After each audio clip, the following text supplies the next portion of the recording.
મસાલા ગુટકા ખાવાના લીધે જો તમારું મોં ધીરે ધીરે બંધ થઈ ગયું છે તો યુવાનો અને લોકો ચેતી જજો. આવા સમયમાં સારવાર જરૂરી છે. ઓરલ કેન્સરની ઓળખ કરવી જરૂરી છે. જે પ્રકારે ભારત અને ખાસ કરી ગુજરાતમાં પાન મસાલા ખાવાનું જે ચલણ યુવાઓ અને અન્ય લોકોમાં જોવા મળી રહ્યું છે, જે હાલ ચિંતાનો વિષય બનતો જઈ રહ્યો છે અને લગાતાર પાન મસાલા ગુટકાના સેવનને કારણે ધીરે ધીરે મોં બંધ થતું જોવા મળે છે. જમવા સમયે મોઢામાં બળતરા થાય, મોઢામાં વારંવાર ચાંદા પડે, જેને લીધે ઓરલ કેન્સર થવાની સંભાવના વધતી જતી હોય છે. ત્યારે અમદાવાદમાં ડૉક્ટર અગ્રવાત વેલનેસ સેન્ટર થલતેજ ખાતે આવેલ પિતા પુત્રની જોડી એટલે કે ડૉક્ટર ભરત અગ્રવાત અને પુત્ર કર્તવ્ય અગ્રવાત આ બંધ મોઢાને ખોલવાનું, મોઢાના કેન્સરને રોકવાનું અને તદ્દન સરળ પદ્ધતિ દ્વારા એટલે કે OLI થેરેપી અને OCPR પ્રોગ્રામ દ્વારા સર્જરી વગર આવા દર્દીઓને સ્વસ્થ કરવાનું ભગીરથ કાર્ય કરી રહ્યા છે, જેઓનો ધ્યેય છે માત્ર દર્દીને નહીં બચાવતા પરંતુ આખા પરિવારનું ભવિષ્ય બચાવવાનું. શું છે આ OLI થેરેપી અને OCPR પ્રોગ્રામ? કેવી રીતે થાય છે આ થેરેપી? કેવી રીતે થાય છે સર્જરી વગર સારવાર? જેની રચે રચની તમામ માહિતી આ બંને ડોક્ટર્સ દ્વારા આપવામાં આવી હતી, જેથી આવનારા સમયમાં લોકો અને યુવાઓ આ બાબતે સાવચેત બને ને જે લોકો શિકાર બન્યા હોય તે સારવાર મેળવી શકે. મોઢાના કેન્સરથી બચાવ અને સારવાર બાદ પુનઃપ્રાપ્તિ માટે ખાસ આ પ્રોગ્રામ બનાવવામાં આવ્યો છે. આવો વિગતવાર સાંભળીએ આ OLI થેરેપી અને OCPR કાર્યક્રમ વિશે. હેલો, હું ડોક્ટર કર્તવ્ય અગ્રવાત, ટોબેકો સ્પેશિયાલિસ્ટ. ઓલી થેરાપી એક નોન સર્જિકલ પ્રોસિજર છે જેને OSMF હોય, એક માઉથ ઓપનિંગ કે મોઢું ઓછું ખુલતું હોય એના માટે આ માઉથ ઓપનિંગ. ઓલી થેરાપી કોને લાભ થાય? જે પાન મસાલા ગુટકા ખાતા હોય જેમને એના લીધે OSMF થાય, જેનું મોઢું ઓછું ખુલતું હોય એને આ લાભ થાય. ઓલી થેરાપી એક નોન સર્જિકલ પેનલેસ પ્રોસિજર છે. જ્યારે પણ પેશન્ટ આવે એમનું પહેલાં ડાયગ્નોસિસ થાય, એના પછી એમને ઓલી થેરાપી પરફોર્મ કરવામાં આવે.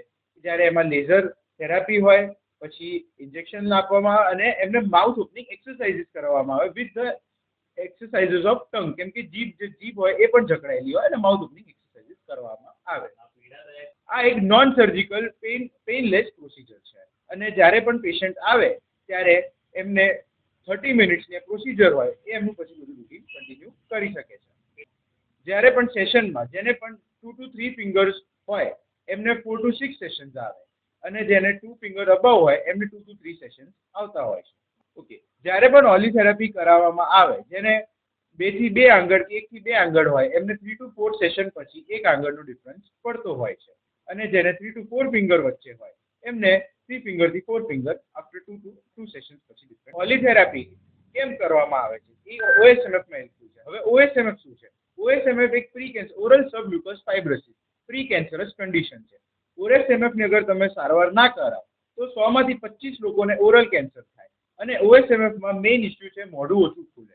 તો માણસ બરોબર જે પેશન્ટ હોય એ બરાબર જમી ના શકે, બરાબર બ્રશિંગ ના કરી શકે, ઓરલ હાઇજીન મેન્ટેન ના થાય, એટલે એના લીધે બીજા બહુ બધા ઇસ્યુઝ ક્રિએટ થાય. આની કોઈ સાઇડ ઇફેક્ટ નથી. જ્યારે પણ પેશન્ટ આવે ત્યારે 30 મિનિટ્સની પ્રોસિજર પછી વોક ઇન અને વોકઆઉટ પ્રોસિજર છે, એ એમનું day to day routine continue. Okay, after ઓલી થેરાપી જ્યારે પણ પેશન્ટ આવે એમને એક અમારી OSMF kit mouth opening kit use કરવાની હોય. જેમાં OSMF માઉથ ઓપનિંગ ડિવાઇસ છે, ફિઝિયોથેરાપ્યુટિક ડિવાઇસ છે, પછી એક OSMF pops, OSMF beta, OSMF gel એ યુઝ કરવાની અને આફ્ટર ઓલી થેરાપી એટલે એમને માઉથ ઓપનિંગમાં ફરક પડે. ઓકે, તમને હવે પરિણામ કેટલા ટકાઉ છે તો એ તમે અમારા રિઝલ્ટ યુટ્યુબ પર જોઈ શકો છો, સર્ચ કરી શકો છો કે ઓલી થેરાપીના અમારા કેટલા સેટિસ્ફાઈંગ રિઝલ્ટ છે. Thank you. વારંવાર OCPR પ્રોગ્રામ વિશે ક્વેશ્ચન પૂછતા હોય છે. હું ડૉક્ટર ભરત અગ્રવાત, OCPR પ્રોગ્રામનો ઇનોવેટર અને ફાઉન્ડર. હું અમદાવાદમાં 30 વર્ષથી પ્રેક્ટિસ કરું છું. બહુ ક્વેશ્ચન સારો. OCPR પ્રોગ્રામ શું છે? બધા ઘણા પ્રોગ્રામ વિશે જાણતા હોય છે. એમાં એક OCPR પ્રોગ્રામ એટલે oral cancer prevention and rehabilitation program કહેવાય છે, કે જેમાં ઓરલ કેન્સરને કેમ રોકવું અને થયા પછી પાછું ન થાય એ એનો પ્રોગ્રામ. કોને OCPR પ્રોગ્રામની જરૂર છે? કે ભાઈ જે પાન મસાલા ગુટકા ખાતો હોય જેને કારણે મોઢું ધીરે ધીરે બંધ થાય, અથવા જે લોકોને ઓલરેડી કેન્સર થઈ ચૂક્યું છે અને પાછું કેન્સર ન થાય એ માટે OCPR પ્રોગ્રામની જરૂર. આ પ્રોગ્રામમાં શું હોય તો પેશન્ટ આને હું 5 hours હિલિંગ જર્ની કહું છું. 5 hours હિલિંગ જર્ની, જેમ આપણે ગાડી કેમ સર્વિસમાં મૂકી આવીએ કે 5000 કિલોમીટર ચાલી ગઈ સર્વિસ. એ રીતે સવારે પેશન્ટ 9 વાગે આવી જવાનું. અમે ઓરલ કેન્સર એનું સ્ક્રીનિંગ કરીએ છીએ, એનું આખું બધું ડેટા કલેક્ટ કરીએ છીએ, એનું પ્રોગ્નોસિસ કરીએ, અને કેટલું મોઢું OSMF થી બંધ થયું છે, કેટલું ખુલ્લું, અને એને આખો રિહેબિલિટેશનનો ચાર્ટ, પછી mouth opening yoga, mouth opening કઈ રીતના કરવું જોઈએ, એ બધું ઘરે મેન્ટેન કેમ કરવું, એ બધું ગાઈડલાઈન આપતા હોઈએ છીએ. ટોટલી 5 કલાકનો પ્રોગ્રામ હોય છે. સૌથી વધારે વિશ્વમાં ઓરલ કેન્સર ઇન્ડિયામાં, એમાં ગુજરાતમાં છે. એ થવાનું રીઝન એક જ છે, પાન મસાલા ગુટખા ખાવાનું. બીજું રીઝન છે ઓરલ હાઇજીન મેન્ટેન ન કરો. બે જ વસ્તુ છે. હવે મને ઓરલ કેન્સર થશે કે નહીં થઈ શકે, એના માટે તમારું જો તમે પાન મસાલા ગુટખાના વ્યસની હો અને તમારું મોઢું જો ધીરે ધીરે બંધ થઈ જાય, અથવા તમને વારંવાર ચાંદા પડતા હોય, કે તમને જીભ રેસ્ટ્રિક્શન, બોલવામાં તકલીફ, મોઢું, તો તમારે ડૉક્ટર ભરત અગ્રવાલના ડૉક્ટર અગ્રવાલ વેલનેસ સેન્ટરની મુલાકાત લઈને એકવાર નિદાન કરાવી લેવું જરૂરી છે. ઓરલ કેન્સર રોકવા માટે ઘરે તમારે OSMF માઉથ ઓપનિંગ કિટ, એટલે કે જો તમારું 2 આંગળ ઉપર મોઢું ખુલતું હોય તો OSMF કિટથી તમે કરી શકો.